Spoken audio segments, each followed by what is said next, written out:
Houston Texans, Houston Rockets, Houston Dynamo, Houston everything, Houston born and raised, H-Town ran with Space Cadet Sports. Ladies and gentlemen, boys and girls, children of all ages, folks of all stripes, and distinguished guests, put your hands together for the Space Cadet Sports Podcast. Houston, we have Paul Salazar Jr. Hey y'all, welcome back to the Space Cadet Sports Podcast, your Houston sports podcast for diehard Houston sports fans. From a diehard Houston sports fan, I am Paul Salazar Jr., your favorite diehard Astros fan podcaster. I'll try to squeeze more qualifiers in there to make that statement true as time goes on. I am an actor, improviser, writer, creative multi-hyphenate, and of course, and most importantly, I'm a proud Houston native, and I have the receipts to prove it. Folks, I spent the first probably quarter of my life in Houston before I moved to Texas, out here in Los Angeles. Most of my neighbors know me as the guy with the barbecue grill. Folks, I spent about 10 years, more than a decade out here in Los Angeles as a comedy writer, and now, well, I'm podcasting. That's what happens when you hit 10 years out here. You start absent-mindedly calling it The 10 instead of I-10, and you start podcasting. Welcome to said podcast. You know, Space Cadet Sports started as a passion project because most media is infuriating as a diehard long-term fan of your Houston Astros and other Houston sports teams. Here, we aren't doom and gloom casual fans, or worse, the national media haters or avoiders in some cases. We love our teams and root them on, but also try to discuss the ins and outs of them without too much homerism. Don't! Keyword here is try. I'd like to welcome returning listeners and welcome new listeners to what my brothers call the Paul Broadpod Ball Blog. Hey, brothers. Shout out to my brothers. Shout out to Arrested Development fans. And of course, if this is your first time here, check out spacecadetsports.substack.com for the full blog experience, or the full blog experience, depending on your interpretation of my mumbles here. Folks, we're recording this transmission here in sunny Los Angeles, where I'm joined, as always, by my co-host and co-producer, the Ross to my Frazier. Carla, the dog, is here with me. Longtime listeners of podcasts know that while I am reactionary, I hate hot takes. I hate the clickbait way that sports is done. That's why we have the podcast. I'm not all about the hot takes. I'm not all about just emotion. I've got the cool takes. But because of that, Carla, the dog, has the hot takes on the podcast here. She may get on mic from time to time out of nowhere. She'll just bark on the podcast. We we try to avoid it where we can, but it happens. I don't know what to say, folks. On this episode, we are talking about your Houston Astros splitting the series, a 4-game series against the Los Angeles Angels of Anaheim. Not exactly what we wanted, but we'll look back at that series and see the good, see the bad, try to focus on the good, and move forward to see how the Astros, or who the Astros, what the matchups will look at. What am I trying to say? What the matchups will look like against New York. Look, folks, sometimes I have outlines. I don't always do scripts. I'm supposed to be an improviser. I don't know. I just stumble over my words sometimes. That's how it goes. Folks, before we get completely into this episode, I, of course, want to wish a good day, mates, to all of our Australian listeners and all of our H-Town hustlers. Let an Australian and a Houstonian in your life know that I am out here podcasting, being irreverent, trying to bring the joy, trying to bring the chistes, the bromas out here for us. Life is crazy. Life is difficult. There's all kinds of insane and ridiculous things and absurd things happening in the world. Save your anger, save your fury for the bigger things in life. We've elected to be baseball fans. We've elected to be Houston sports fans. It's going to be a tumultuous ride, folks. It's going to be a roller coaster of emotions, but I'm here for it. I'm here for you. Let's get to this episode, folks. Let's look at this. Yeah, so the Astros this Labor Day weekend played the Los Angeles Angels of Anaheim. I'm out here in Los Angeles, so that meant all of those games were were blacked out for me. So, let the great pirate era begin, as the One Piece fans say. I found my way to watch it. We sometimes have to watch that on delay out here, is the official statement that the CEO, Carla, the CEO of the podcast, makes me say. But, we watched on delay. It was a holiday weekend. Of course, we also just watched some of them later because we were busy. I was grilling this weekend, folks. I was chilling and grilling. It was a good time. We'll get to that later. Let's actually get to baseball. We're about like 5 minutes into this podcast. I want to talk about baseball eventually at some point, right, folks? I mean, you tell me what you want. This is a small fan small fan base still of this podcast. So you let me know what you like, and I'll probably still ignore it and do my insane thing anyway. But on the game one, that was Friday's game. The Astros win 2-1 in this game. Christian Javier throws 6 shutout innings in this game, folks. Christian Javier, just this last week we were talking about how he's how he's going to do, how he's recovering from Tommy John surgery, how he has really bounced back quickly compared to some other recoveries.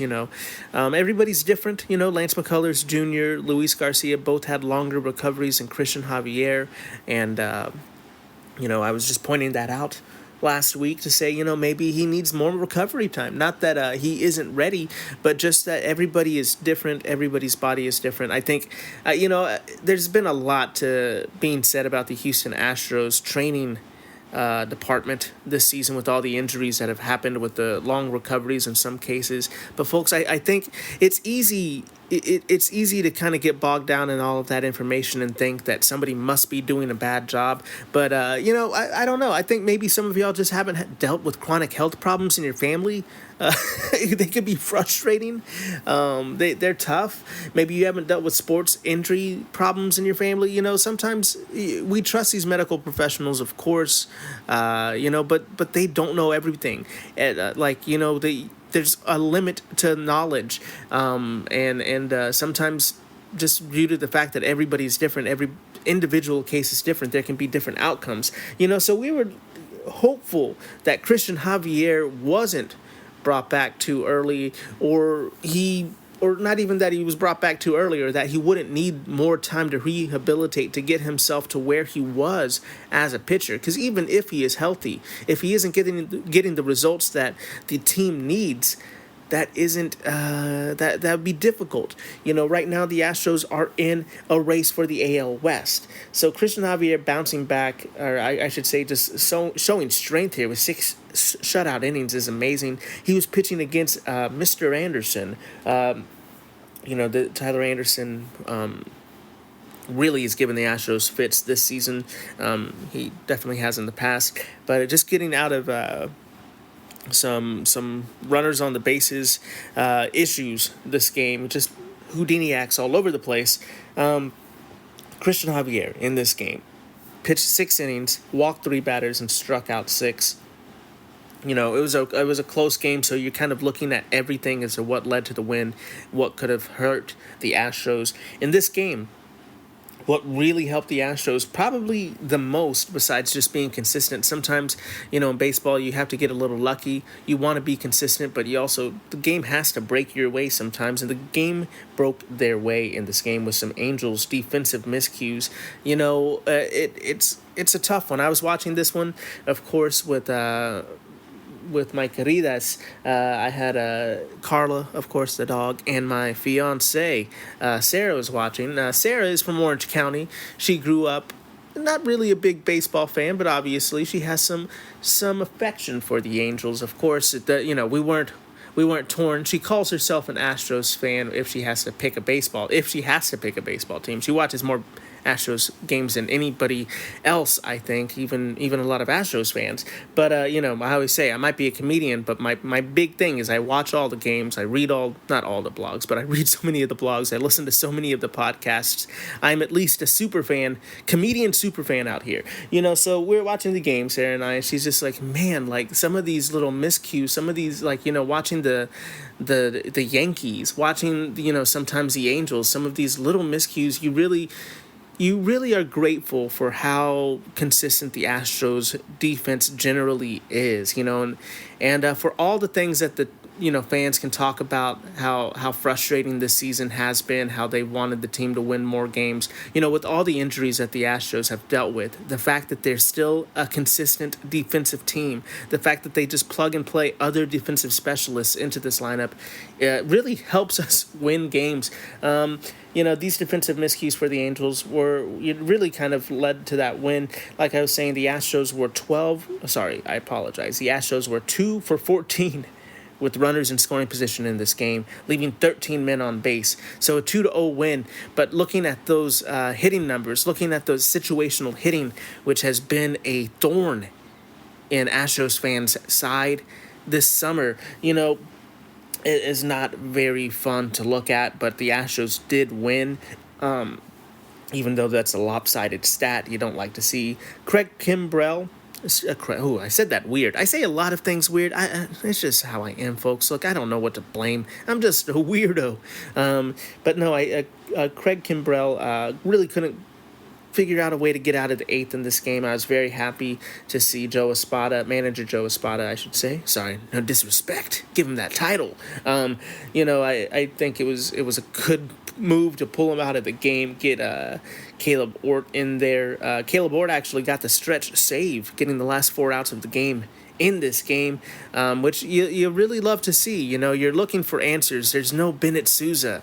There's been some moments where we really don't know what to make of Okert or King because they've had some mixed results, and they've been nails, I would say. But when you have the 8th inning, when you have the 9th inning, there is literally no room for error in a lot of those games. So it was great to see Caleb Ort step up and get the save. He's had a up and down season. He's definitely out of the kind of veteran mix of pitchers that have been on the Astros all season long. He's definitely seen some of the lowest lows. And he was a pitcher. Look, I don't say it to be mean. We were projecting Caleb Ort to maybe even take over that 7th inning position at the beginning of the season. He has great stuff. He just has had a tough season, so it's good to see him get the save in this. In the 8th inning, I believe that Cam's speed on the base pads and a Yordan sac fly led to one insurance run. We'll take it. At that point of the game, it was a 1-0 Astros lead. So it was good to see a little bit of insurance. Good Lord. You wanted to see some runs come across. We'll take one, but this game was offensively frustrating. But, when you look at the way, the way that the 4 pitchers competed here, it was Christian Javier, Eniel de los Santos, Craig Kimbrell, and Caleb Ort combining for a shutout game against the Angels here, folks. You love to see it. Carla is looking for some ear scratches right now. It's about time for our break in the podcast anyway. We'll be right back to talk about the rest of the games in this series and the series against the New York Yankees coming right up. Houston Astros, Houston Texans, Houston Rockets, Houston Dynamo, Houston everything, Houston born and raised, H-Town Rebel Space Cadet Sports. Hey y'all, welcome back to the Space Cadet Sports Podcast. I'm your irreverent host, Paul Salazar Jr. If you're listening to starting in the middle of this podcast, welcome. We love that you're here. I'm giving Carla the ear scratches right now. I'm sneaking some cold brew while I just snuck some cold brew. I can't drink cold brew while I'm talking. I'm not a ventriloquist. I don't have those skills. I barely have the skills to podcast, so let's get to that. Game 2 was against the LA Angels. The LA Angels of Anaheim and your Houston Astros. This game on Saturday was a spaghetti day. So it's good to see Spencer Arrighetti out there. He has been looking pretty solid lately. I think it's telling the fact that Lance McCullers is the pitcher that has been tapped to be out of the pen. Arrighetti over McCullers. I don't think anybody that has been paying attention to the team as consistently as I have, as consistently as some of the listeners that I know listen to this podcast. There's not a lot of us diehards that are too shocked by that, but there's a lot of casual fans that I'm sure are like, okay, Arrighetti is in the rotation, but Lance McCullers Jr. is coming out of the pen. To quote Keenan Thompson, what's up with that? So I think you want to see some success from Arrighetti here, and he did have that. He really did have a great day. Altuve in the beginning of this game got hit by a pitch in the first inning, which just rattled me enough to write down this little note in my note sections here. The Angels broadcasters basically were like, he got hit in the wrist, he should be fine. It's so nuts. Like, basically, in this day and age when there are players telling players to kill themselves online, where there's people saying insane things, shouting insane things to players in the stands. It's like we've been hand-wringing about like player safety. We've been talking about the toxicity of fandom this season more than ever. But one thing they sure don't talk about being kind to or thinking about others, or they like. It's open season for Astros players and Astros fans. All the hate towards us always. So I was just like, man, that's like, why is that a necessary comment to be like, he got hit in the wrist, he should be fine. Having a wrist injury in baseball would be a huge issue. So it's like either these broadcasters are dum-dums, they don't understand how a wrist is important to the game of baseball, or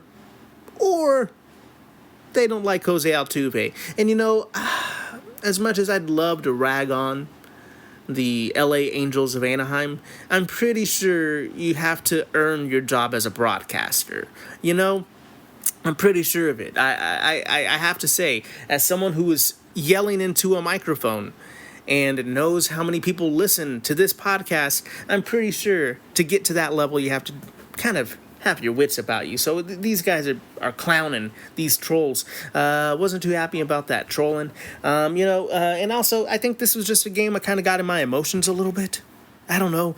Zach Neto, in this game particularly, look, Zach Neto is a good player. There's no arguing that. I'm not trying to, on this podcast, we try to talk about how we need to be reasonable to these players, right? I was just talking about it with Jose Altuve and Lance McCullers. But also I say, hey, we are going to have our jokes. Sometimes it's called, you find a player you really don't like. It's called being a hater.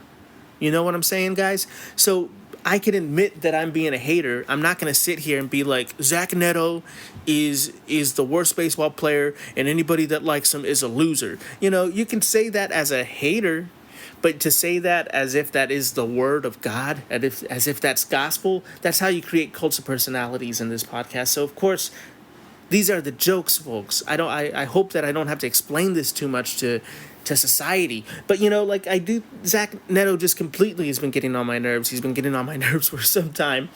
And, when he hit that home run in this game, I just was upset. I was frustrated. Oh man, this game was frustrating. The Angels ended up winning it 4-1. Early in the game, Zach Neto got that home run. The Astros scored on a bobble throw. Once again talking about that defensive inefficiency that can happen in baseball. When you check out in baseball, when you know your team is not in it, those little errors just really start adding up, and it's good that the Astros are on the other end of that in this series. But sadly, that just was not enough offense for Houston Astros. There wasn't a lot of offense in this game until the ninth inning, even for the Angels. It was a great spaghetti day. Arrighetti went 6 1/3 inning pitch with 1 hit, gave up 1 earned run, 5 walks, 8 strikeouts, and a home run. In the ninth inning, obviously, it was a close game all the way to the ninth. Sadly, Brian Abreu took the L in this game. It was a tough game since he, it's obviously a tough game since he's taken over the ninth. That's just how it goes for high leverage relief pitchers. Sometimes you'll have a really tough one. He ran into a streak where he just kept letting guys on the bases. Walking Trout with the bases loaded. It just was a tough game for Abreu. There was no other way around it. We're hoping he can bounce back quickly, because we need those great arms out of the back end, and right now he is our greatest arm in the back end of the bullpen. Oh, yeah. Carla, do you agree or disagree? I'm not really sure. I think she agrees. Oh, she's just continuing to go off.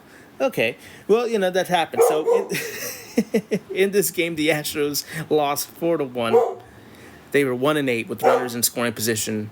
We're going to take a quick break for Carla. We'll be right back. Houston Astros, Houston Texans, Houston Rockets, Houston Dynamo, Houston everything, Houston born and raised, H-Town Rebel Space Cadet Sports. I swear she just barked for like 20 minutes straight. I don't know what it was about. At some point, it just became unnerving. That movie Good Boy coming out soon.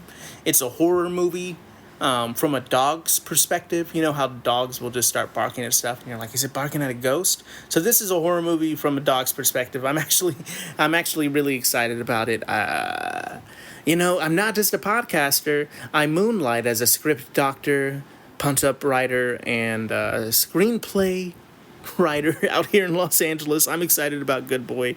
I'm hoping I'm not being haunted right now by ghosts. If this is my last podcast, just know that ghosts killed me. With that being said, let's move on to Game 3. By the way, this is a Space Cadet Sports podcast, and I'm your irreverent host, Paul Salazar Jr., who always resets after a break. I never forget to do that, and it's completely valid to do it every single time. Moving on, Game 3, Sunday's game. This was the Diesel game. I was feeling good about a bounce back in this one. You're hearing about Trout's struggles at Daikin. Carla, if this ghost is not actively killing me, maybe we could wait to warn me about it until after the podcast is over. I don't know. We'll see if that works. But yeah, I guess in this game, though, the thing I wasn't counting on is the Angels having Jose Soriano. I didn't factor that one in. The Astros only got 2 hits in this game. Congrats to Jordan and Ramon Urias. Obviously, with just 2 hits, the numbers are going to look pretty anemic. That's 0 for 5 with runners in scoring position with 4 men left on base. I'm shocked to even hear that they had 4 men on base. I watched this game and I don't believe it. Let me go back and make sure that number's accurate. It has to be. I got it from the official league source, folks. These are the jokes. It was a tough one. It looks like down and away sliders are back. As in, like, throw them to Houston Astros hitters again. That they'll take swings at them. Okay, now there is somebody in the driveway. Okay, so this is a person. I'll forgive Carla for this, but also we got to get this podcast out before the Yankees game. So we're just going to have to deal with it as a listenership. I apologize. Stay strong. But yeah, it was a struggle to see the Astros expanding the zone so much. It really does seem like they are really reaching down in a way across the board. But I say that, but then on one Jordan at bat, there was a pitch down and away that was off the plate and got called for a strike. So even it seems like when the Astros are taking down and away, they just could not get a win in this game. They definitely couldn't get a hit. It was frustrating. Let's look at Diesel's line to try to cheer me up. Hunter Brown, through 6 innings, picked up 3 hits, 1 earned run, 3 walks, 5 strikeouts, and gave away 1 home run. That's a solid outing, quality start for Hunter Brown. You can't be mad at that. It's at the point now where Hunter Brown just has a quality start, and I'm just like, ho hum. Just a quality start from Diesel. Just 5 strikeouts. How spoiled we are by riches, folks. That was a great start by Brown. Sadly, just the offense is what's a bummer. Got to tip your hat to Jose Soriano. Give him the Cy Young. Just crown him. He had 7 innings pitched, giving up 1 hit, just 3 walks and 8 strikeouts. Honestly, it was a really good performance from Soriano. Frustrating to see for the Houston Astros because you just feel like they are better than the performance that they gave. But you still got to tip your hat to that pitcher. He went out there and shoved. Lance out of the bullpen for the first time since 2018. Had a clean 7th inning in this game. That was really really nice to see. He thought he was going to get a standing ovation for that. But the 8th inning got away from Lance as he was trying to pick up a second inning, as he's, most likely factoring in as long relief.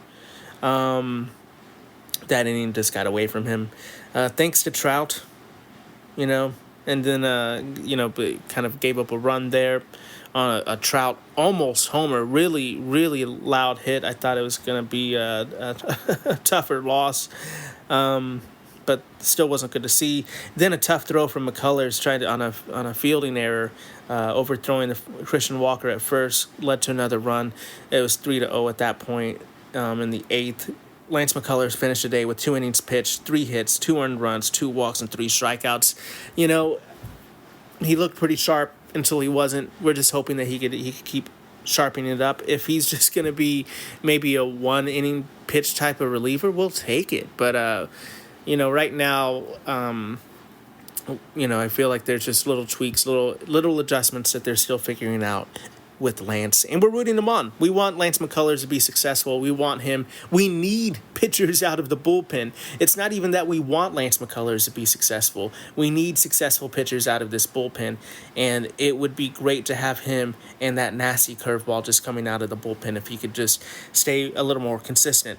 In this game, too, just have to mention Taylor Ward, really just took a scoreboard to the face. That's really, I obviously that's a silly way to put it, but, we wish Taylor Ward the best and hope he recovers well. I don't say that to, I make a joke out of everything. I'm not trying to make a joke out of that man because obviously that looked pretty gnarly.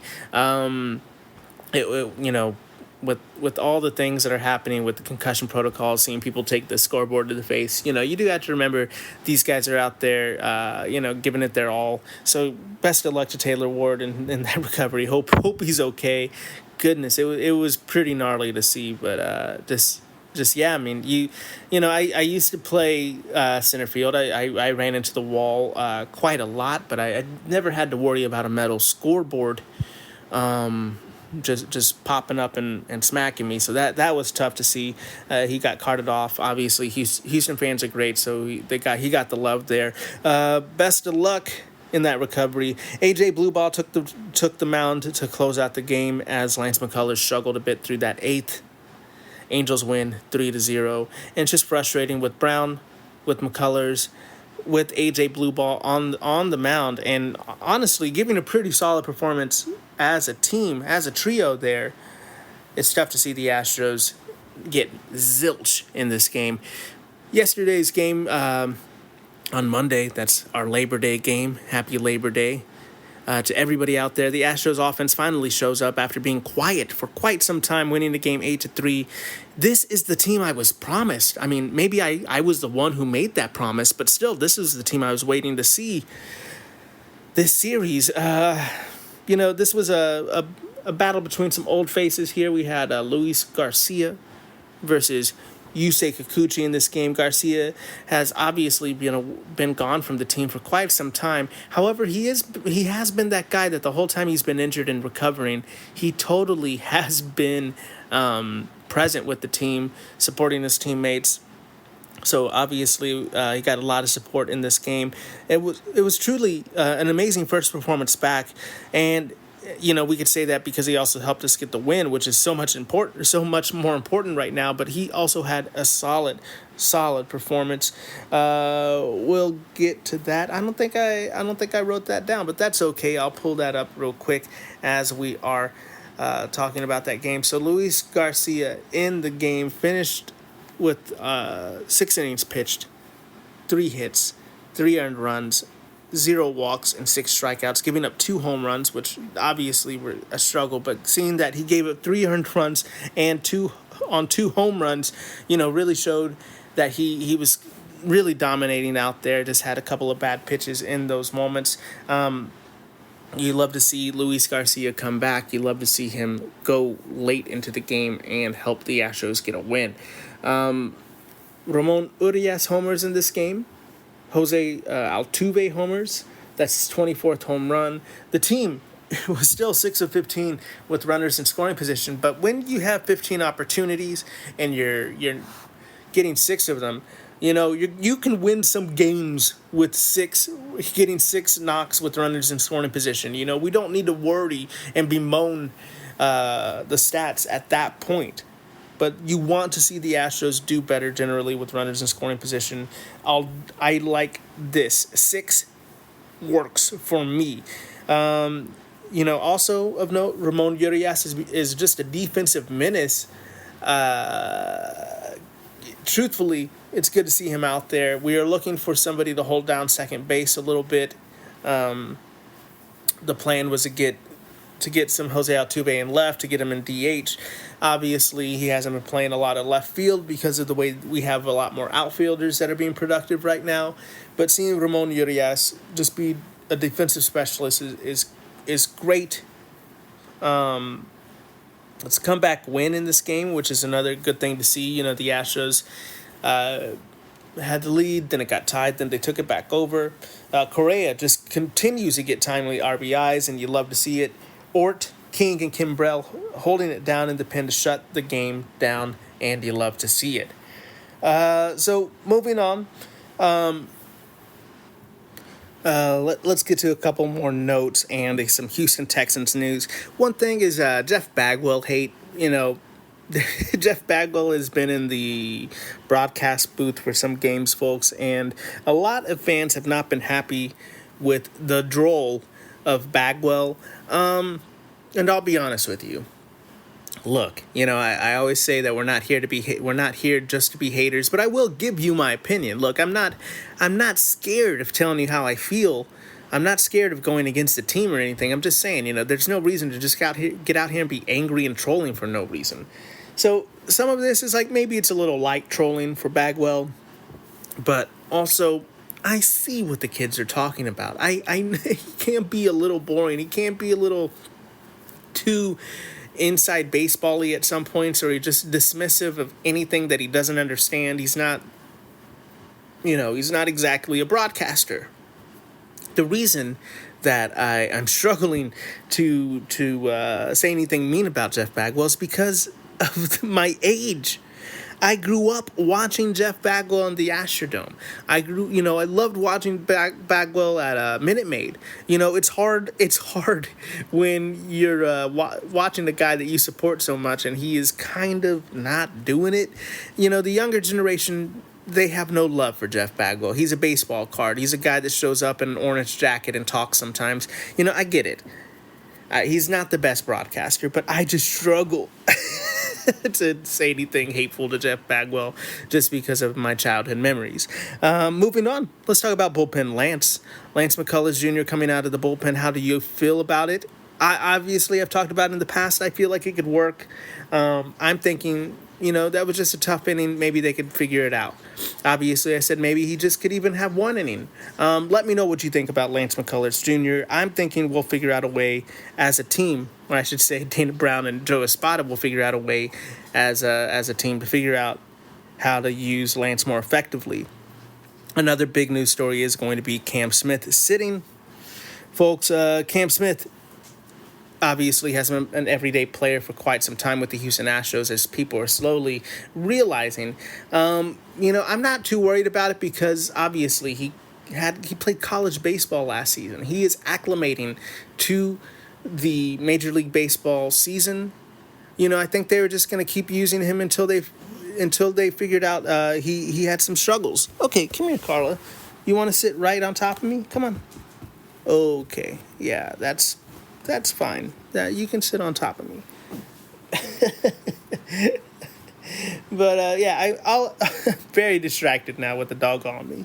But basically, I know it feels bad to have Cam up here and not have him playing every day. And you're like, well, maybe he should just be in AAA playing every day. I think the fact of the matter is that he's a little taxed. He's a little spent. He needs some rest. So sending him to AAA so that he could start every day might not be the answer. I think the dude needs to be sitting. So keep him with the team. I mean, that's my 2 cents. If you disagree, definitely let me know. I'm always hearing your opinion. I'm just not for trolling. Like if we're just disagreeing to disagree, or if you're just trying to score points, internet points, that's not what this is about. But if you disagree, definitely let me know. Let's move on to the AL West standings real quick, folks. Houston is 76 and 62 in the AL West. Seattle 73 and 65, and don't look now, but Texas, the Rangers are 72 and 67. Folks, it's turning into that 3-horse race that we talked about. So does that mean my panic meter has changed? Has the official Space Cadet Sports Houston Astros panic meter changed from get your mojo going again? No, it's unchanged. But we're watching in the rearview mirror, and we're watching these standings with great interest. And I will let you know that the panic meter does start to pop off in September. This is the time to look at that panic meter, that's for sure. Let's look ahead for these matchups for the New York Yankees versus the Houston Astros that will be starting very shortly for me. It might have even started already for you. You might be listening after the game. But let's look at these pitching matchups today. Tuesday is going to be Max Fried. Sorry. Max Fried. Left-handed pitcher. I apologize. Sometimes I'm reading things quickly. I sincerely apologize. But left-handed pitcher for the New York Yankees. Mad Max. Oh, no, that's Scherzer. I apologize. But Max Fried is 14 and 5 for the New York Yankees. He's got a 3.06 ERA with 162 innings pitched, 154 strikeouts, I should say, and a 1.11 WHIP. He is having an amazing season. However, the Astros have been having an amazing season of hitting left-handed pitchers, and we're hoping that they can keep that up in this game. Framber La Grasa will be pitching for the Houston Astros. It's lefty on lefty today at Daikin Park in a big behemoth pitching matchup. I can't wait to see it. Framber is 12 and 7 on the season with 3.18 ERA. With 164 and 1/3 inning pitched with 158 strikeouts and a 1.19 WHIP. So very similar numbers going into this game for these pitchers. So it's definitely lefty on lefty action. Where I think I like the Astros odds in this one because of the way the team attacks lefty pitching. However, definitely needing Framber to go out there and remain consistent. Keep on that good streak that he likes to get on. Good streaks. Maybe this is the beginning of a good streak for the next couple of months. We would love to see it. The second game against the Yankees is going to be on Wednesday. That's going to be Will Warren for the New York Yankees, 26-year-old right-handed pitcher who's 8 and 6 with a 4.30 ERA, 136 innings pitched with 149 strikeouts on the season with a 140 WHIP. Solid season from this young pitcher. Dubs maybe. Double W's? I don't know. What do they call him in New York? Y'all let me know. He'll be pitching against the Summer of George, Jason Alexander, who's been 4-1 with a 4.61 ERA and 54 and 2/3 innings pitched with 46 strikeouts and a 137 WHIP. We don't know how to explain it. We're very happy that Jason Alexander has found success with the Houston Astros. We needed somebody to shore up that back end of the rotation. Looking at his baseball savant card, there's not a lot of solid analytics or stats for this guy, but we're just hoping that he continues his dominance in the Summer of George. In that game 2, we have game 3 will be Carlos Rodon, another lefty pitcher for the New York Yankees, who's 15 and 7 with a 3.18 ERA with 164 and 1/3 of an innings pitched, with 177 strikeouts and a 1.08 WHIP for the team. Those are some nice-looking numbers. These pitchers coming into the Daikin Park for the Yankees look solid. The Astros will have to find their offense and find a way to do some damage against some starting pitchers because lately they have just struggled against starting pitching. They'll be sending Christian Javier to the mound, who's 1-1 with a 3.38 ERA and 16 innings pitched with a 113 WHIP in this young season for Javier.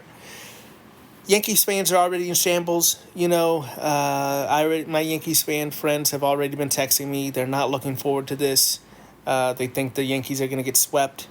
I think that the Astros have to really win this series. Obviously, with the way the AL West is looking. but we're looking for their offense to really pick up here. Their pitching has looked fairly good. We're looking for that to remain consistent. Their defense has looked solid. I don't even mind half of the approaches at the plates. I feel like they're overall getting better. It's just not the situational hitting has just not been there. So we're looking for situational hitting. We're looking for the heart of this offense to find some slugging. Well, I mean, we need it. And folks, before we wrap up, we're looking at the Texans' unofficial depth chart heading into Week 1. That's right, foosball season is here. We're looking mostly at the offensive line. There's no surprise that C.J. Stroud is a starting quarterback. Nick Chubb, starting running back. Not that surprising either. But let's look at the offensive line. At left tackle, we have Ariante Ursary. Left guard, Laken Tomlinson. Center, Jake Andrews. Right guard, Ed Ingram. And right tackle, Titus Howard. Folks, this offensive line has been studied, researched. It's been talked about ad nauseum, and I can't wait to see what they will look like in a game. We're looking for this offense to really pick up, and we're looking at the offensive line to see what kind of motor this car has. Definitely let me know what you think. I'm cautiously optimistic about this offensive line, but we'll definitely have to watch rookie Ariante Ursary to see how he does here. And with that being said, that's going to do it for this transmission, Space Cadets. Thank you so much for listening to this podcast. Please like, rate, review, subscribe, share, bop it, kick it, skip it, smash all of those buttons for me. We are a small podcast and only go as far as our listenership takes us. We are supported by listeners like you. Dun, dun, dun, dun. So please share with a Houston fan or Australian in your life and give us a 5-star rating wherever you listen.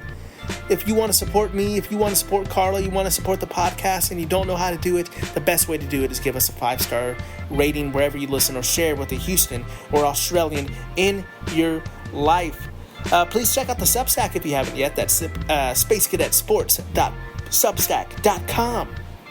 Subscribe to support me. Let me know what you think. The subscription is free. You can get most of the podcasts, articles, meme dumps for free. I only have a very small amount of that behind the paywall because I do want to incentivize premium subscribers. If you want to support the podcast, support the blog, you can become a premium subscriber. I'm fully turning into Porky Pig as I'm spiraling out of control and ready to stop talking. Check out the Substack. Give me some money for speech lessons. Become a premium subscriber and you could let me know what kind of perks you would like to see on the Substack and help me grow this community. We definitely want to have more friends on the Substack. If you also want, you could support by getting merch. Merch is here. Cam Smith aircraft carrier hats, Don't Sleep on Houston basketball merch, Carla the dog hats in H-Town blue. Definitely check that out at paulsalazarjr.net/ can't speak at all. Oh my god, we're just gonna keep powering through. Reach out on social media and let me know what you think of my mumbles at Space Cadet Sports, Space Cadet Sports pod.psky.social. Or call in with your take. Tired of hearing me? Let me hear you talk. Let me know how many mumbles you have at speakpipe.com/Space Cadet Sports. If you made it this far and you haven't turned me off, you obviously like my weird jokes. You can find me on social media making jokes, memes, art, podcasts, and so much more at Paul Salazar Jr. www.paulsalazarjr.net, where you can find my merch and all my other stuff because I'm nothing but net. Oh man. You can find my other Substack on there and all my other nonsense if you're nasty. Thanks for listening. Thanks for listening to me spiral out of control as I try to get through this outro with a dog on my lap. Remember to be the best that you can be. Keep your head up, kid. And as always, vamos, vamos, Houston.